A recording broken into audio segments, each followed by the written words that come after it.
Hello friends, आज का हमारा टॉपिक है इंटरफेरेंस में मैक्सिमा और मिनिमा की पोजीशन को कैलकुलेट करना कि यंग डबल स्लिट एक्सपेरिमेंट के अंदर मैक्सिमा और मिनिमा की पोजीशन होगी क्या। तो इसके लिए हमने एक सेटअप किया हुआ है जैसा यंग डबल स्लिट एक्सपेरिमेंट में किया था। हमारे पास दो स्लिट्स हैं और एक स्क्रीन है जो कि काफ़ी बड़ी डिस्टेंस पे हमने प्लेस कर रखी है। अब हमें देखना क्या है कि जब इन सोर्सेज से, इन स्लिट्स से वेव स्क्रीन पे पहुंचेंगी तो वो कुछ पाथ डिफरेंस के साथ में पहुंचेंगी। जैसा आप यहाँ पे देखेंगे S1 से P पे पहुंची वेवलेट, S2 से P पे पहुंची। तो हमें देखने में आ रहा कि ये जो S2 से पहुंची इसने ज़्यादा पाथ ट्रेवल करा, और जब पाथ ज़्यादा ट्रेवल करा तो एक पाथ डिफरेंस हुआ। हमने जब कंस्ट्रक्टिव और डिस्ट्रक्टिव इंटरफेरेंस पढ़ा था तब हमने कंस्ट्रक्टिव इंटरफेरेंस और डिस्ट्रक्टिव इंटरफेरेंस की कंडीशंस को पाथ डिफरेंस के टर्म में भी पढ़ा था। तो उसी से हम निकालेंगे कि कहाँ पे मैक्सिमा होगा, मतलब कहाँ पे कंस्ट्रक्टिव इंटरफेरेंस होगा, और कहाँ पे मिनिमा मतलब डिस्ट्रक्टिव इंटरफेरेंस होगा। तो सबसे पहला हमारा काम है कि हम ये कैलकुलेट करें कि इनमें पाथ डिफरेंस कितना आया। इसे निकालने के लिए हम दो कंडीशन में इंटरफेरेंस को पढ़ेंगे। तो एक तो एजम्पशन ये रहेगी, पहली एजम्पशन तो ये है कि ये जो डिस्टेंस है स्क्रीन की, हमने इसे कैपिटल डी से एज्यूम किया है, ये बहुत ज़्यादा बड़ी होगी किसकी, स्लिट्स की विड्थ की। हमने स्मॉल डी से ये जो स्लिट्स हैं, दो स्लिट्स, इनके बीच के डिस्टेंस को एज्यूम किया है। तो ये वाली डिस्टेंस बहुत ज़्यादा छोटी होगी स्क्रीन की डिस्टेंस के सामने। अब ऐसा होने से क्या होगा भाई, जब ये वाली डिस्टेंस बहुत ज़्यादा होगी, ऑलमोस्ट हम मान लेंगे कि ये इन्फिनिटी है, और ये रेज कहाँ पे जाके मिल रही, इन्फिनिटी पे जाके मिल रही। तो हम ये एज्यूम कर सकते हैं कि जो पैरेलल रेज हैं, क्योंकि वो इन्फिनिटी पे मिलती हैं, तो ये हम पैरेलल एज्यूम कर लेंगे। जब पैरेलल हम इन्हें मानेंगे तो फिर इनके जो एंगल बन रहे होंगे, ये वाला, ये और ये दोनों, ये तीनों क्या होंगे, सेम होंगे। सेम होंगे तो मैंने इसके लिए एक अलग डायग्राम बनाया। तो ये थीटा एंगल है, ये भी थीटा। अब मुझे पाथ डिफरेंस कैलकुलेट करना है। तो एक तो वेव गई S1 से, एक गई S2 से, और पाथ डिफरेंस क्या होगा, पाथ डिफरेंस होगा S2n। तो सबसे पहले तो इसका रिजल्ट देखते हैं कि भाई d जो है काफी बड़ा है स्मॉल d से। इसका मतलब ये होगा कि S1p पैरेलल होगा S2p के, ये ऑलमोस्ट वाली कंडीशन में है। देन पाथ डिफरेंस कितना होगा, पाथ डिफरेंस उसे हमने डेल्टा एक्स एज्यूम करा, और वो होगा हमारे पास, इस वाले डायग्राम से देखेंगे, S2n। S2n हमें कैलकुलेट करना, क्योंकि हमने जैसे यहाँ पे परपेंडिकुलर डाला तो ये वाला जो है ये पाथ डिफरेंस आया, ये इसने एक्स्ट्रा पाथ ट्रेवल करा जो S2 से वेव चली होगी। ठीक है, इसे कैलकुलेट कैसे करेंगे, तो in triangle S1n S2, S1n S2, इस वाले ट्रायंगल में देखेंगे भाई ये थीटा है, थीटा के सामने परपेंडिकुलर, हम इसमें साइन थीटा यूज करेंगे ट्रायंगल के अंदर। तो sine theta is equal to हो जाएगा परपेंडिकुलर अपॉन हाइपोटेनियस। हाइपोटेनियस क्या होगी, जो 90 डिग्री के सामने वाली साइड है, S1 S2। ये तो हो गया हमारा पाथ डिफरेंस, इसे तो हमने लिख लिया delta x upon S1 S2 किसके इक्वल है, ये है स्लिट्स के बीच की डिस्टेंस स्मॉल डी और साइन थीटा। ठीक है, तो डेल्टा एक्स हमारे पास आया डी साइन थीटा। ठीक है, इसे ध्यान रखेंगे। तो पहली एजम्पशन तो होगी ये। अब सेकंड एजम्पशन क्या है, सेकंड एजम्पशन है कि ये जो डिस्टेंस है y, ये जो y डिस्टेंस है ये भी बहुत छोटी होगी किसके कंपैरिजन में, स्क्रीन की डिस्टेंस के कंपैरिजन में। अब इसके छोटा होने से क्या होगा, देन ये जो थीटा है, थीटा होगा वेरी स्मॉल, वेरी स्मॉल। अब आप समझो कि अगर ये वाली डिस्टेंस बहुत ज़्यादा छोटी है तब ये जो एंगल बन रहा होगा थीटा, ये भी तो बहुत छोटा होगा। अगर ये छोटा है तो फिर हम मान सकते हैं कि थीटा अप्रोक्सीमेटली साइन थीटा के इक्वल होगा और अप्रोक्सीमेटली टेन थीटा के इक्वल होगा, क्योंकि स्मॉल एंगल्स के लिए ये ऑलमोस्ट इक्वल हुआ करते हैं। अब जैसे ये इक्वल होंगे तो साइन थीटा जो है उसे हम रिप्लेस कर सकते हैं किससे, टेन थीटा से। This mean delta x is equal to कितना बनेगा, डी टेन थीटा।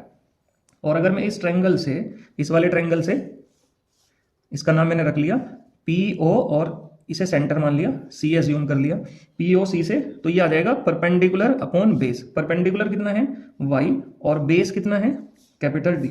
तो पाथ डिफरेंस हमारे पास आया delta x is equal to D Y upon D. इसे ध्यान रखेंगे क्योंकि अब आगे जो प्रोसीजर फॉलो होगा वो पाथ डिफरेंस से ही होगा।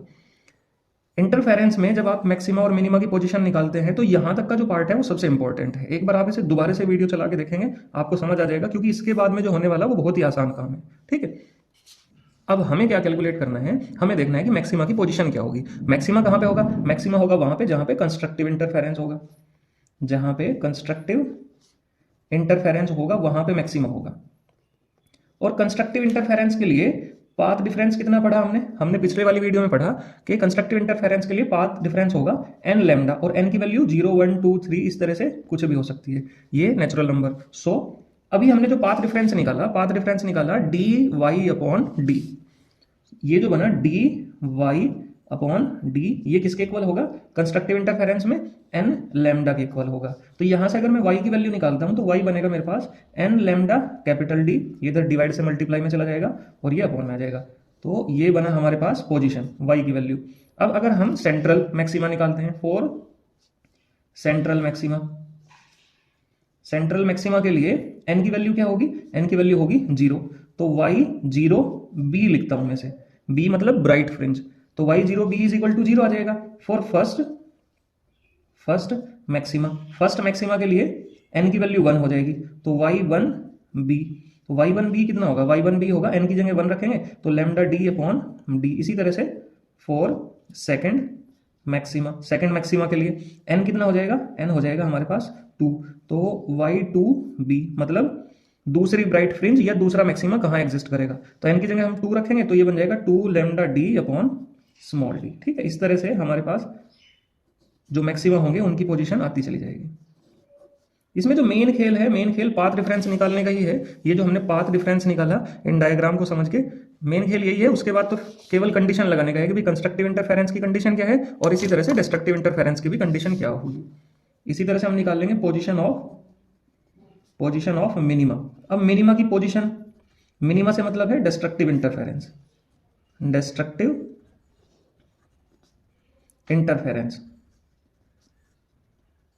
और डिस्ट्रक्टिव इंटरफेरेंस के लिए पाथ डिफरेंस कितना हमने पढ़ा 2n माइनस 1 लैम्डा बाई 2, ये पाथ डिफरेंस था। अगर पाथ डिफरेंस ये है 100, तब हमारे पास बनेगा, भाई पाथ डिफरेंस हमने कितना पढ़ा? हमने पढ़ा D Y upon D, so D Y upon D is equal to हो जाएगा 2n माइनस 1 लैम्डा बाई 2। तो यहां से अगर मैं y की वैल्यू निकालता हूं तो ये बनेगा 2n minus 1 lambda capital D upon 2 small D, क्योंकि ये 2 है और d इधर से डिवाइड में आ जाएगा।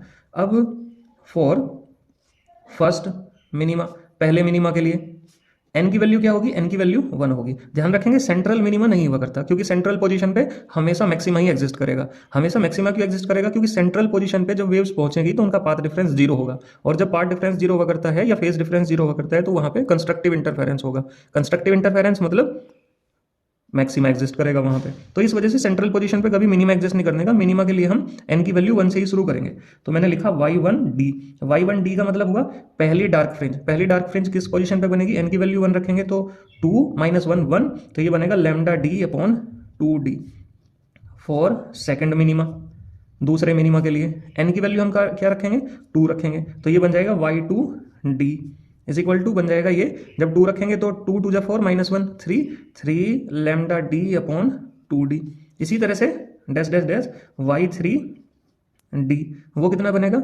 आप जब 3 रखेंगे 3 2 जा 6 minus 1 5 lambda D upon 2d। इस तरह से आपके पास डार्क फ्रिंजेस की या मिनिमा की पोजीशन आती चली जाएगी। ठीक है, नेक्स्ट हमारे पास टॉपिक जो था वो था फ्रिंज विड्थ। ये फ्रिंज विड्थ क्या चीज है? फ्रिंज विड्थ है लगातार की दो मैक्सिमा या मिनिमा के बीच की डिस्टेंस।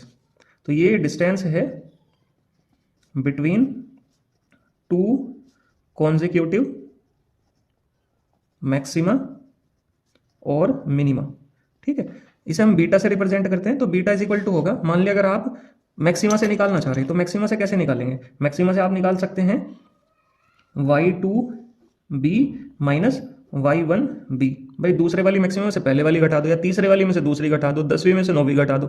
इस तरह से लगातार की दो मैक्सिमा के बीच की जो डिस्टेंस होगी उसे आप क्या बोलेंगे? फ्रिंज विड्थ बोलेंगे। या फिर अगर आप इसे ऐसे निकालना चाहते हैं डार्क से, तो y2d माइनस y1d। ठीक है, ये सेम ही आएगा।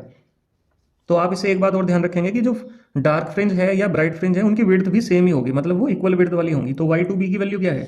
y2b की वैल्यू है आपके पास 2 lambda D upon D minus y1, ये क्या है? लैम्डा डी अपॉन डी, यहां से y1b। तो घटा के कितना आएगा भाई? एलसीएम वगैरह तो कुछ लेना पड़ने का नहीं, 2 में से सीधा सीधा 1 घटाना, तो बचा कितना? Lambda D upon small D. तो ये आ गया आपके पास बीटा। इसी तरह से आप डार्क फ्रिंजेस के लिए भी निकाल सकते हैं। तो जब आप डार्क फ्रिंजेस के लिए निकालेंगे तो 2 वाली पोजीशन पे क्या है? 3 लैम्डा डी अपॉन 2d।